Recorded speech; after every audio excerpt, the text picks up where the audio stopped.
నిన్న రేవంత్ రెడ్డి గారు నిజానికి నేను ఈరోజు ప్రెస్ మీట్ మాట్లాడాలని కూడా అనుకోలేదు. ఎందుకంటే నిన్ననే మహబూబాబాద్లో లగచర్ల గిరిజనులకు సంబంధించిన సంఘీభావ సభ ధర్నా ఏదైతే జరిగిందో అక్కడే చాలా విషయాలు మాట్లాడాలని అనుకోలేదు. కానీ నిన్న ఆయన మాటలు, ఆయన వైఖరి చూస్తూ ఉంటే, ఆయన లేవనెత్తిన కొన్ని ప్రశ్నలు, కొన్ని అనుమానాలు, దానికి ఇవాళ మీడియాలో వచ్చిన విస్తృతమైన కవరేజ్ చూసిన తర్వాత మాట్లాడక తప్పని పరిస్థితి మాకు కలుగుతూ ఉంది. ఎట్లా ఉంది ఈరోజు అంటే, నిజంగా చూస్తూ ఉంటే ఆయన ప్రెస్ మీట్ చూస్తే అసహనము, ఫ్రస్ట్రేషను, ఒక నిస్పృహ, అంటే నేను వెనక్కి తగ్గాల్సి వచ్చింది అనే ఒక ఈగోయిజము, రాహుల్ గాంధీతో తిట్లు పడ్డ తర్వాత, ఢిల్లీకి వెళ్ళి మొట్టికాయలు పడ్డ తర్వాత సహజంగానే ఉండే కోపం అవన్నీ వెలగెక్కి నన్ను కూడా పర్సనల్గా నానా బూతులు తిట్టినాడు.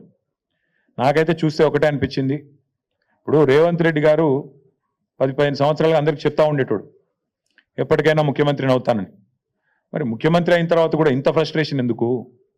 ముఖ్యమంత్రి అయిన తర్వాత కూడా రోజు కేసీఆర్ని తిట్టుడెందుకు? ముఖ్యమంత్రి అయిన తర్వాత కూడా రోజు మా మీద ఏడుపులు ఎందుకు? కావాల్సిన పదవి వచ్చింది, కావాల్సినంత దోపిడీ జరుగుతూనే ఉంది నీకు నిరాటంకంగా. మరి అట్లాంటప్పుడు ఇంత ఫ్రస్ట్రేషన్ ఎందుకో నాకైతే అర్థం కావడం లేదు.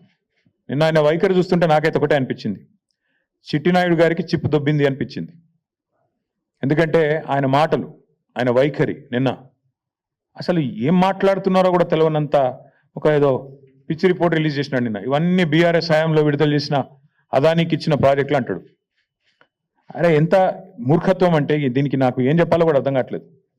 ఎంత మూర్ఖత్వం అంటే, ఇందులో నేషనల్ హైవే ప్రాజెక్టులు, జాతీయ రహదారుల ప్రాజెక్టులు బీఆర్ఎస్ ప్రభుత్వం ఇచ్చిందంటాడు. ఈయన మొన్నటిదాకా ఎంపీగా పనిచేసిండు. జాతీయ రహదారుల ప్రాజెక్టులు రాష్ట్ర ప్రభుత్వం ఇస్తుందండి ఎక్కడన్నా?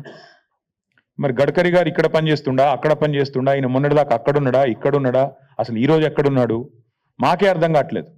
అంటే ఇంత మూర్ఖంగా, ఇంత మొండిగా ప్రజల యొక్క తెలివితేటల్ని తక్కువ అంచనా వేసి నోటికొచ్చినట్టు వాగుతాను.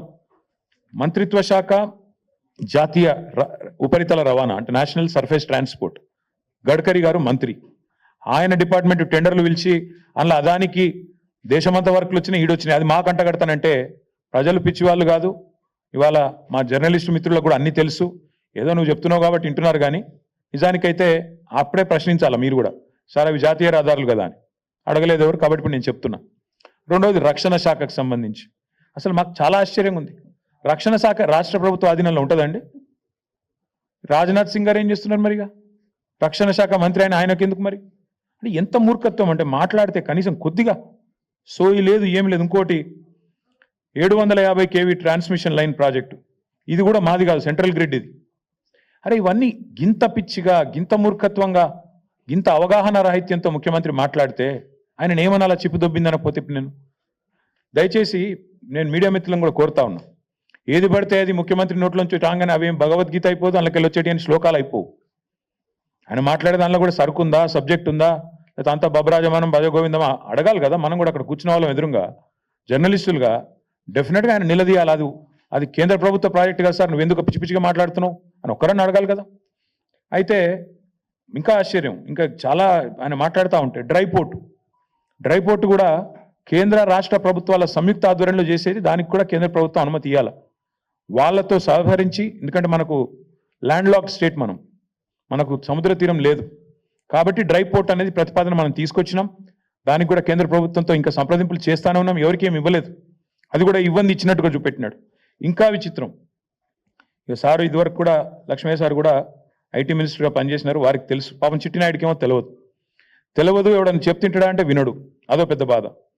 ఆయన ఎంత మూర్ఖుడు అంటే, మేము కేసీఆర్ గారి ప్రభుత్వంలో రెండు దఫాలుగా మైక్రోసాఫ్ట్ నుంచి 31,000 కోట్ల పెట్టుబడులు డేటా సెంటర్ రంగంలో తీసుకొచ్చాం. ఒకటి ఫిబ్రవరి 2022లో 15,000 కోట్ల పెట్టుబడి, జనవరి 2023 సంవత్సరంలో 16,000 కోట్ల పెట్టుబడి. ఇవి రెండు కూడా నేను మీకు ప్రెస్ కటింగ్లు ఇస్తాను, చూసుకోండి. మేము ఓపెన్గా బాజాప్తా మైక్రోసాఫ్ట్ పెద్దలు సత్యనాదెల్ల గారి నుంచి మొదలు పెడితే వాళ్ళ వివిధ అధికారులను కలిసి ఒప్పించి మెప్పించి హైదరాబాద్లో ఉండే సానుకూల పరిస్థితులు వివరించి, ఇక్కడి ప్రభుత్వం యొక్క మంచి విధానాలు వివరించి మొత్తం 31,000 కోట్ల పెట్టుబడి మైక్రోసాఫ్ట్ డేటా సెంటర్లు వాటికి మేము సాధించాం. ఈ ముఖ్యమంత్రి గారి పరిజ్ఞానం ఎంత అంటే వీటిని నిన్న ఆయన విడుదల చేసిన దానిలో మైక్రోసాఫ్ట్ డేటా సెంటర్లో ఆయన ఏం విడుదల చేసిండు నిన్న లిస్టులో అదాని డేటా సెంటర్. ఇక ముఖ్యమంత్రి గారు ఎట్లాంటి వాడంటే ఈయన పాపం ఈయనకు తెలియదు.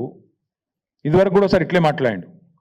సత్య నాదెల్లా అని ఉన్నాడు, ఆయన ఎవరా విప్రో సీఈఓనా అని మాట్లాడాడు. ఇప్పుడు కూడా గంతే. మైక్రోసాఫ్ట్ డేటా సెంటర్ పెట్టుబడిని ఆనాడు కేసీఆర్ ప్రభుత్వం 31,000 కోట్లు సాధిస్తే అవగాహన లేకుండా ఇప్పుడు మాట్లాడేటప్పుడు కనీసం అధికారులు చెప్పేదన్న వినాలి కదా. నువ్వు ముఖ్యమంత్రివి, నువ్వు మాట్లాడితే నువ్వు తప్పు మాట్లాడితే రాష్ట్ర గౌరవం మంటగలుస్తుంది. ఏది పడితే అది మాట్లాడడం అనేది ఆయనకు మంచిది కాదు. ఇప్పుడైనా సవరించుకో అని చెప్తా ఉన్నా చిట్టినాయుడు గారికి.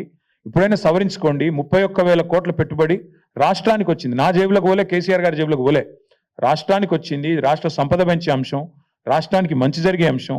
దీనివల్ల మైక్రోసాఫ్ట్ వచ్చిందంటే తర్వాత అమెజాన్ వచ్చింది, అది ఇంకా 36,000 కోట్ల పెట్టుబడి, $4.7 బిలియన్ పెట్టుబడి. ఇవి రెండు మా ప్రభుత్వంలో అత్యధిక FDI మేము తీసుకొచ్చిన అత్యధిక ఫారెన్ డైరెక్ట్ ఇన్వెస్ట్మెంట్. ఇగో ఈ రెండు, అమెజాన్ అండ్ మైక్రోసాఫ్ట్. ఒకటి 31,000 కోట్లు, ఇంకోటి 36,300 కోట్లు. ఈ రెండు కలిపితేనే 67,000 కోట్లు. అంటే ఇది మా ప్రభుత్వం సాధించిన ప్రగతి.